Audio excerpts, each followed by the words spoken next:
Have you ever been jolted awake by a dream so vivid, so unnervingly real, that the lingering fear stayed with you long after you opened your eyes? My name is Alaric Vaughn, a freelance journalist who thrives on exploring the world's most chilling mysteries. But what I'm about to share is no ordinary story, it's my own. A nightmare that began as a cryptic midnight phone call and spiraled into something I still struggle to comprehend. Before we dive into the heart of this tale, let me ask you, are you brave enough to face the darkness? If so, hit that subscribe button and give this video a like, because this journey will pull you deep into the shadows of the unknown. The first time it happened, I thought it was just a dream. I was in a dimly lit room I didn't recognize. The wallpaper was faded, peeling at the corners as if time itself had abandoned the place.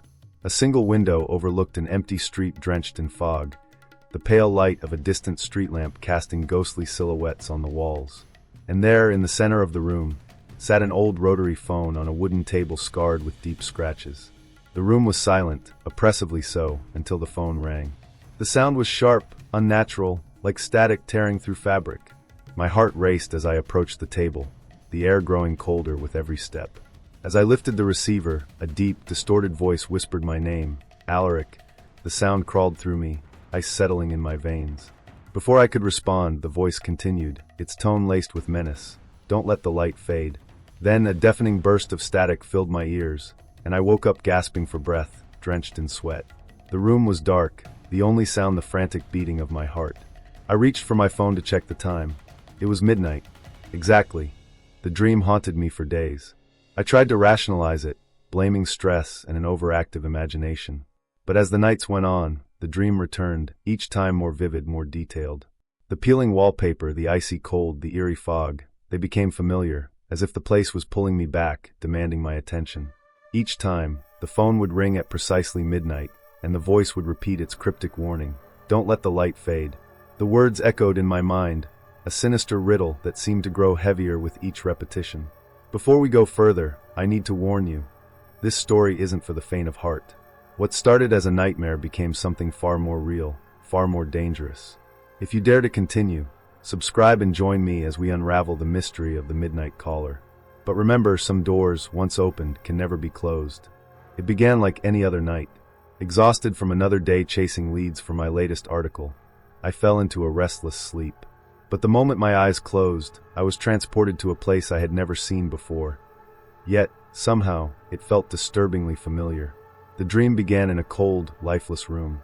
The walls were covered in faded, yellowed wallpaper that seemed to ripple as though breathing. The only source of light was a single, flickering bulb suspended by a frayed wire from the ceiling, its weak glow casting long, distorted shadows that danced unnaturally. In the center of the room was a table, old, warped, and stained with dark marks that looked eerily like dried blood. On it sat a rotary phone, its black finish dulled by years of neglect.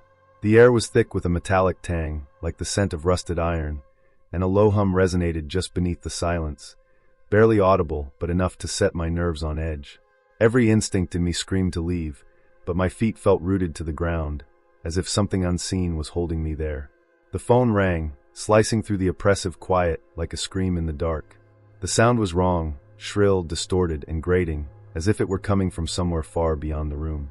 My chest tightened as I hesitated, staring at the phone. Each ring reverberated through the room, growing louder, sharper, until it felt like the walls themselves were vibrating. Unable to bear the noise any longer, I reached out with a trembling hand and picked up the receiver. Alaric, the voice whispered my name, slow and deliberate, each syllable dripping with malice. It was deep, gravelly, and layered, as though multiple voices were speaking in unison. My blood ran cold as the voice continued, "The clock is running out. Don't let the light fade." The words sent a shiver down my spine, but before I could respond, the voice was replaced by a deafening static. The sound was so overwhelming that I dropped the receiver, the crash echoing in the room. But the phone didn't stop. It kept ringing louder and louder, even though it was no longer connected. I backed away, the walls seeming to close in around me, and that's when I saw it, a shadow moving across the far corner of the room. It wasn't cast by the flickering bulb. It moved with purpose, independent of the light, creeping closer with each passing second. A wave of dread washed over me as I realized the shadow wasn't just moving, it was watching. I woke with a start, my breath coming in ragged gasps. My room was pitch black, the air heavy and stifling. I reached for my phone on the nightstand and turned it on. The screen's glow illuminated the time, 12 a.m., exactly midnight. My hand trembled as I stared at the numbers, a cold sweat breaking out across my skin. It was just a dream, I told myself, but the echo of the voice still lingered in my mind, and I couldn't shake the feeling that something had followed me back. That was only the beginning. Each night, the dream returned, dragging me deeper into its twisted world.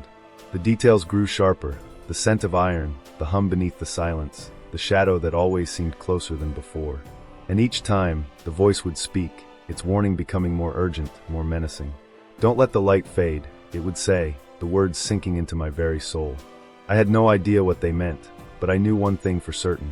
This wasn't just a dream.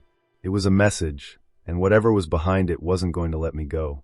The dreams refused to loosen their grip, dragging me deeper into a nightmare that felt more real with each passing night.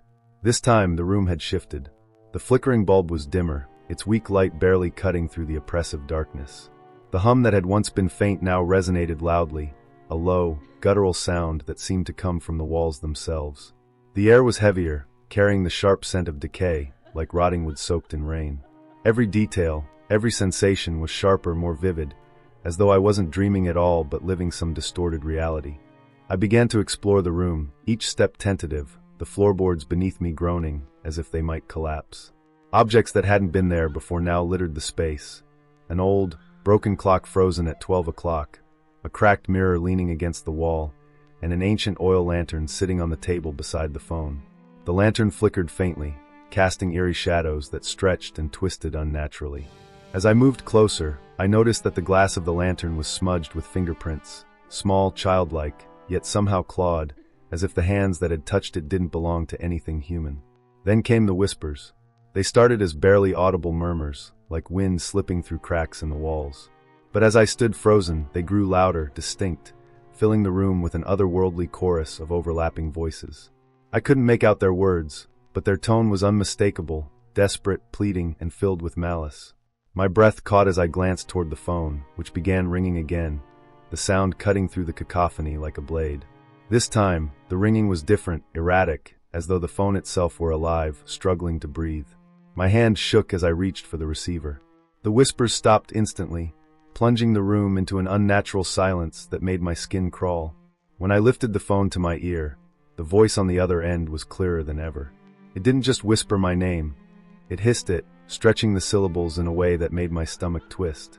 "Alaric, you shouldn't be here." The voice seemed to come from everywhere, not just the phone. "You don't belong in the light." The static returned, but this time it was interspersed with faint, haunting sounds. A child's laughter, a woman's scream, and something that resembled the scraping of nails on metal. As I lowered the phone, I noticed the mirror in the corner of the room. It wasn't reflecting me. Instead, it showed the room behind me, but it wasn't the same room. The walls in the reflection were covered in black, oozing cracks, and the shadows had taken on a terrifying form. Tall, gaunt, and eyeless, yet staring directly at me. My heart thundered in my chest as I turned around, but the room behind me was empty, its silence almost mocking. I turned back to the mirror, and the figure was closer, its face just inches from the glass, its mouth slowly twisting into an inhuman grin. Panic surged through me, and I stumbled back, tripping over the chair by the table. The lantern on the table flared suddenly, filling the room with a blinding light that extinguished as quickly as it appeared, plunging me into darkness. My pulse raced, and for a moment, I thought I could feel something breathing behind me, hot, rancid air brushing against my neck. I didn't dare turn around. The hum returned, louder now, reverberating in my chest as though the entire room were alive, its walls closing in, suffocating me. Just as I was about to scream, I woke up. My chest was heaving, my sheets soaked with sweat, and my room was eerily quiet. But something was wrong. My phone screen lit up on the nightstand, showing a missed call. My blood turned to ice as I read the time, 12 a.m. Slowly, I reached for the phone and opened the call log. There was no number, just a single word, unknown. The fear that gripped me was beyond anything I'd ever felt before because deep down, I knew. This wasn't just a dream anymore. Something had crossed over, and it wasn't done with me yet. The night the dream escalated, I knew something was different the moment it began. The familiar room had changed. The air was colder, biting at my skin like icy needles, and the hum that usually filled the silence was now a deep, guttural growl, vibrating through the walls as if the building itself were alive. The flickering bulb above me emitted a weak, sickly green glow, casting distorted shadows that twisted unnaturally, like they were alive. The phone sat on the table, but now its receiver was off the hook, the cord coiled on the ground like a serpent waiting to strike. I stepped forward cautiously, my breath visible in the freezing air. The room seemed to expand and contract with each breath I took, its corners stretching and warping, defying the logic of space. The floor beneath my feet groaned ominously, and with each step, I felt as if I were being drawn closer to something I couldn't see but could feel, a suffocating presence lurking just beyond the shadows. The metallic tang in the air had grown stronger, almost unbearable, as though the room itself was bleeding. The phone began to emit a low, distorted sound, not ringing, but something deeper, more primal, like the labored breaths of a dying creature. I hesitated, every instinct screaming at me to turn back, to wake up. But I couldn't move. My body felt frozen, tethered to the room by an unseen force. The sound grew louder, more urgent, until it suddenly stopped. Silence fell, thick and oppressive, pressing down on my chest like an unseen weight. Then, from the far corner of the room, I heard it, a faint, raspy whisper. It wasn't coming from the phone. Slowly, I turned my head, and that's when I saw it.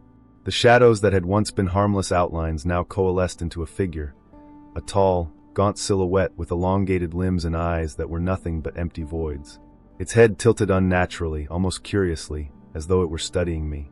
My heart thundered in my chest as the figure began to move, its motions jerky, inhuman, like a marionette controlled by an unseen hand. It stepped closer, its feet making no sound, and I realized with dawning horror that it wasn't walking. It was gliding, its form flickering in and out of focus like a corrupted video file. Panic surged through me as I stumbled back, bumping into the table. The phone, now back on its hook, suddenly rang with a piercing, unnatural shriek that echoed in the small room. My hand trembled as I reached for the receiver, compelled by some force I couldn't resist. The moment I lifted it, the voice on the other end filled my ear, clearer and more malevolent than ever.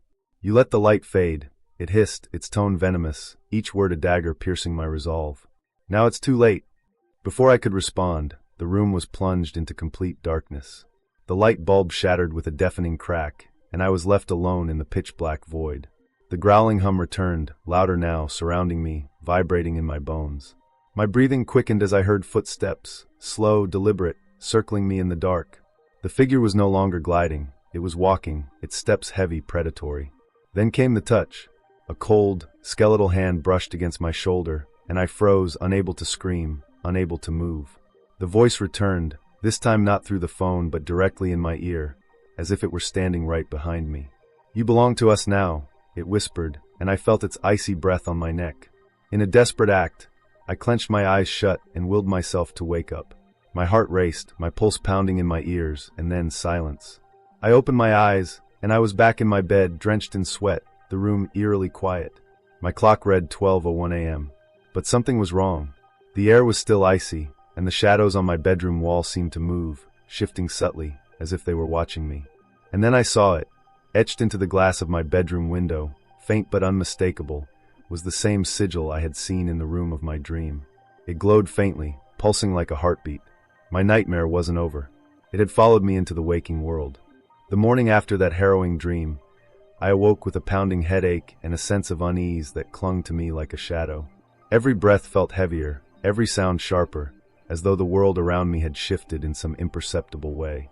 The sigil I had seen etched on my bedroom window was gone, leaving behind only a faint residue, but its image was burned into my mind. I couldn't ignore it anymore. This was no ordinary nightmare. Something was reaching out to me, pulling me deeper into a mystery I didn't understand. I turned to my desk, where my laptop sat waiting. Driven by a compulsion I couldn't explain, I began searching for any clues about the strange elements from my dream. The phone, the sigil, the voice, it all had to mean something. Hours slipped by as I dove into obscure forums, online archives, and forgotten corners of the internet. I typed in every detail I could recall, desperate for a connection. At first, there was nothing, just dead ends and vague folklore about shadowy figures and cursed objects. But then a single article caught my eye, The Midnight Calls, Legends of the Abandoned Switchboard. My pulse quickened as I read the article. It spoke of a derelict telephone exchange building on the outskirts of town, long abandoned but steeped in urban legends.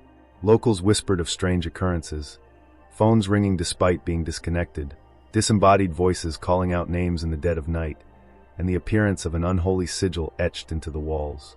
The legend spoke of people receiving calls at exactly midnight, each one delivering cryptic warnings that left the recipients in a state of paranoia and fear. Many who experienced these calls disappeared shortly afterward, leaving behind only unanswered questions and chilling fragments of evidence. My stomach churned as I came across an old photograph of the building. It was the exact room from my dreams. The peeling wallpaper, the warped wooden table, the rotary phone, they were all there, perfectly preserved in black and white grain. The caption beneath the photo made my blood run cold. Site of mysterious disappearances, 1976. Last reported case, Alaric Vaughn, age 9. I froze, my mind reeling. My name was there, tied to this place I had never consciously visited. Memories I had long buried began to resurface. A car ride with my parents through an unfamiliar part of town, the feeling of being pulled toward an old, crumbling building, and the sound of a phone ringing faintly in the distance. I was only a child then, but the memory was undeniable. I had been there before. Shaken, I needed more answers. I contacted the town's historical society, pretending to be a journalist investigating local legends.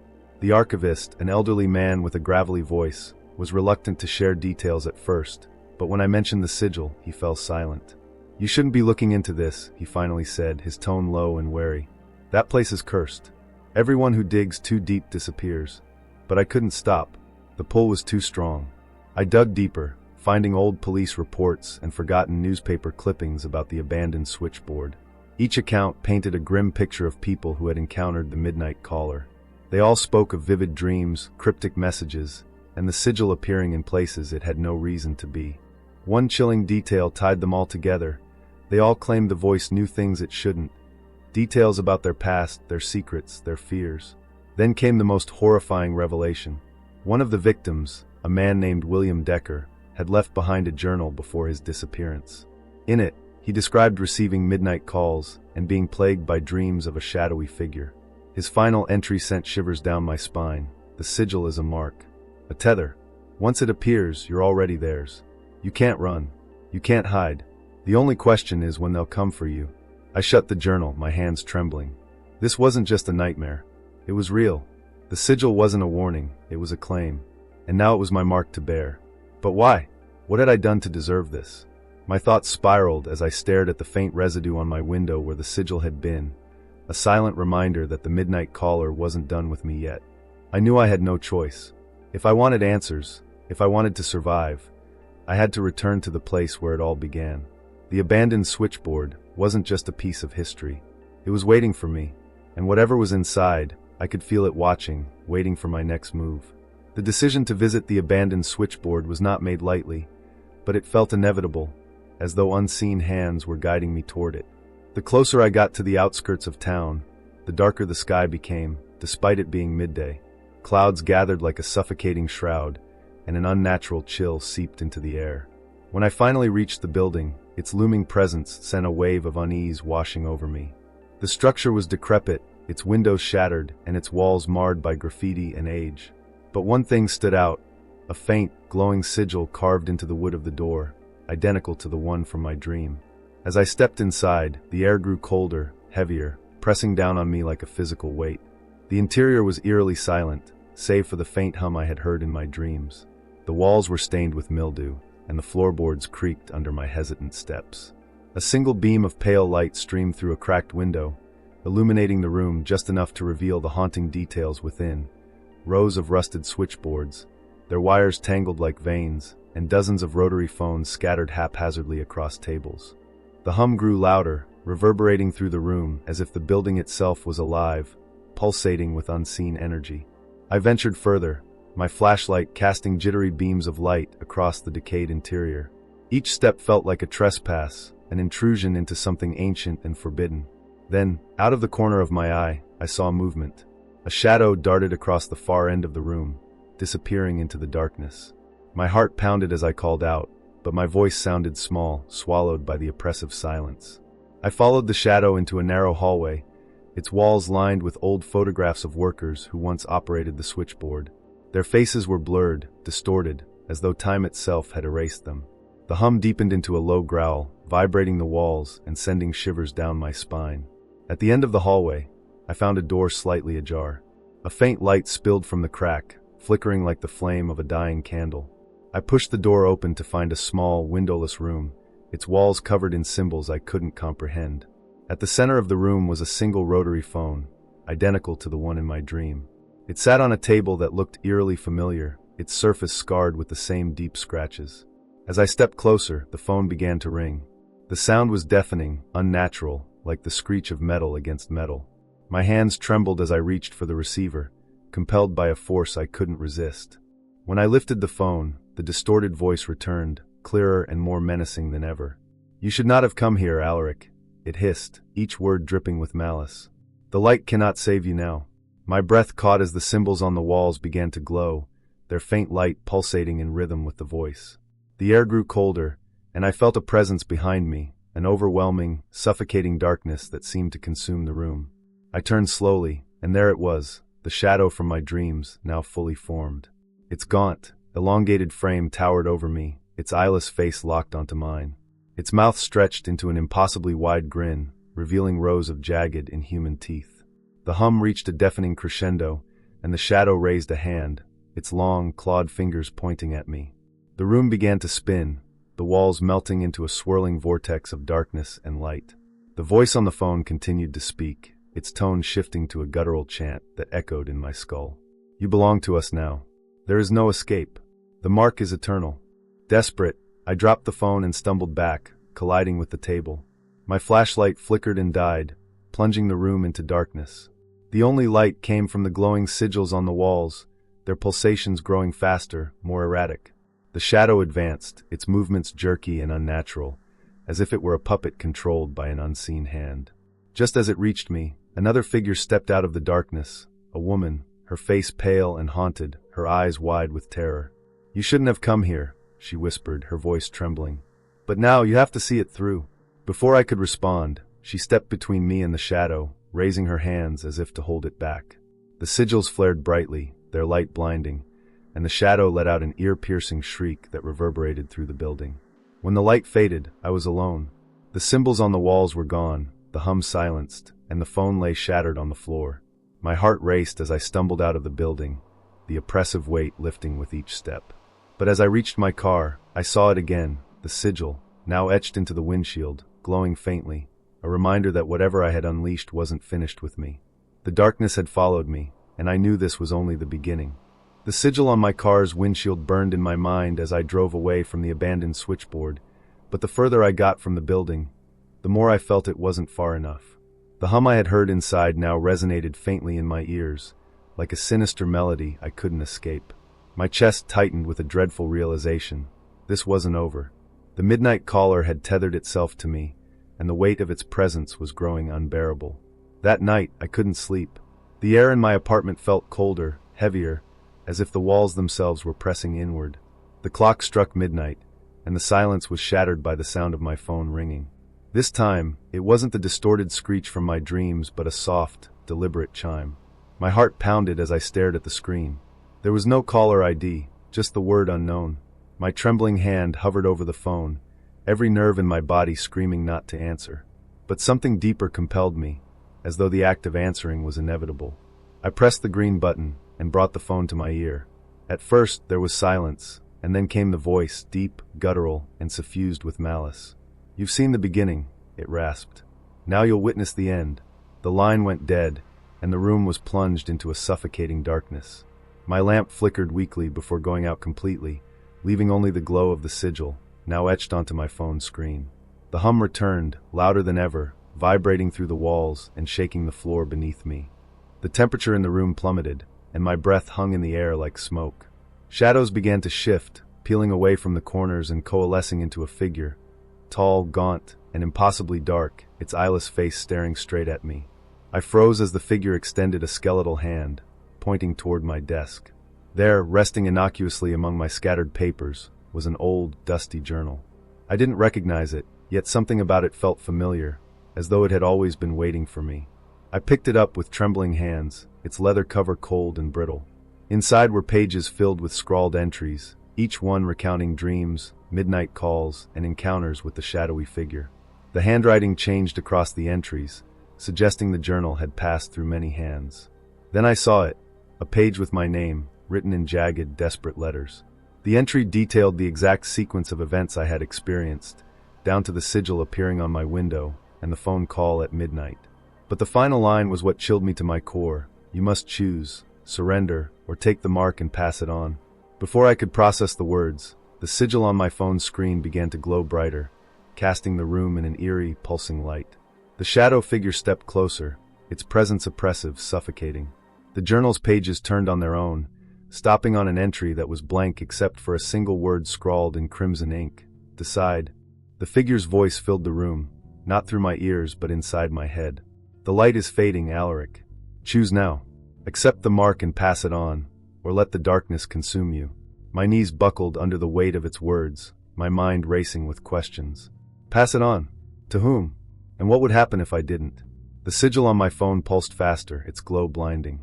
I clenched the journal, trying to focus, but the room dissolved into chaos. Shadows swirled around me like a vortex, the hum growing to a deafening roar. My vision blurred, and I saw flashes, faces of strangers, each one contorted in terror, their mouths open in silent screams. They were the ones who had come before me, who had chosen to pass the mark on. The weight of their despair pressed down on me, and I realized the horrifying truth. This wasn't just my nightmare. It was a chain, an endless cycle of suffering and fear. As the shadow reached for me, I made my choice. With trembling hands, I opened the journal to the blank page and pressed my palm against it. The sigil burned into my skin, searing pain shooting through my arm. The shadow paused, its eyeless gaze fixed on me. Slowly, it began to retreat, its form dissolving into the swirling darkness. The hum faded, and the sigil's glow dimmed until it was gone. I woke up on the floor of my apartment, the journal clutched in my hand. My phone was silent, its screen blank, but the sigil remained etched into my palm, a reminder of the choice I had made. I wasn't free. The mark was mine to carry, my burden to pass on when the time came. The midnight caller had let me go for now. But the cycle was unbroken, and somewhere out there, another name was already being written in the journal. The mark on my palm was still there the next morning, faint but unmistakable. It pulsed with an unnatural warmth, as if alive, a grim reminder of the choice I had made.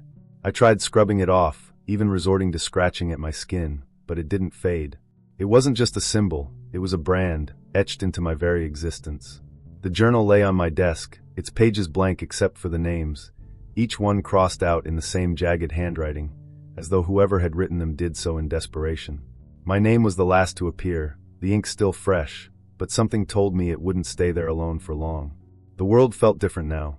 The air seemed heavier, sounds sharper, and the shadows, oh the shadows, seemed to have a life of their own, shifting and stretching at the edges of my vision.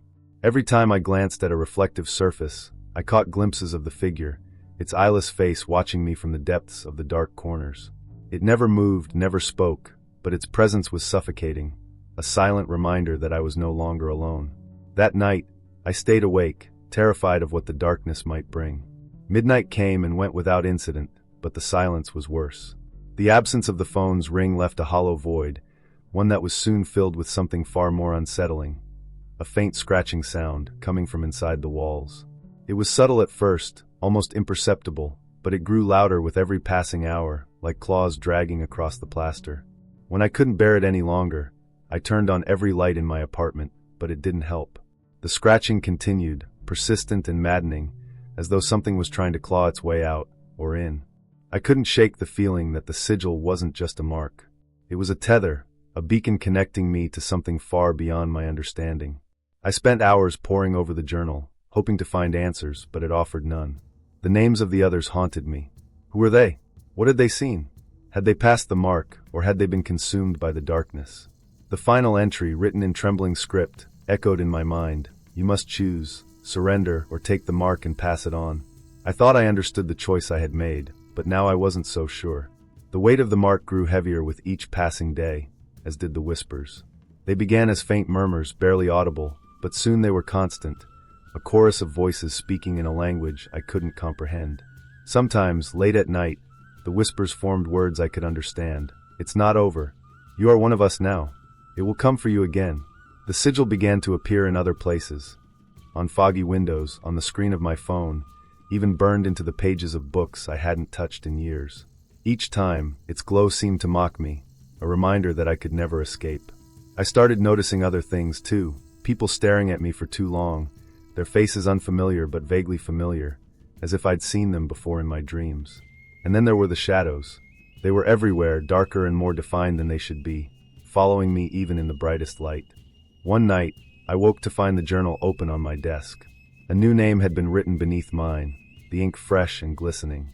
My stomach twisted as I read it, Eliza Walker. It was her, the woman who had appeared in the switchboard, the one who had saved me, or tried to. Her name was now part of the cycle. But what did it mean? Was I meant to warn her? To pass the mark to her? Or had she already been claimed by the midnight caller? I tried to call her, to find her, but every lead went cold. It was as if she had vanished, consumed by the same darkness that now loomed over me. I couldn't shake the feeling that my choice had sealed her fate, and that realization brought a new kind of fear, one that was sharper than the terror of the shadows or the whispers. I wasn't just a victim. I was part of the cycle now, complicit in its continuation. The question that haunts me is this: was there ever really a choice? Or had the midnight caller planned this all along, guiding me to that moment, ensuring I would take the mark and continue its work? I still don't know, but one thing is certain. The sigil is a gateway, a doorway to something far more ancient and malevolent than I can comprehend. And it's not done with me yet. Was it just a dream, or is there something darker at play? Have you ever seen the sigil, felt its pull, or heard the hum? If so, maybe you've been marked too. Let me know your theories in the comments, and don't forget to subscribe. Because this story isn't over. The midnight caller is still out there, and it's always watching, always waiting. And when the phone rings at midnight, remember, some calls are best left unanswered.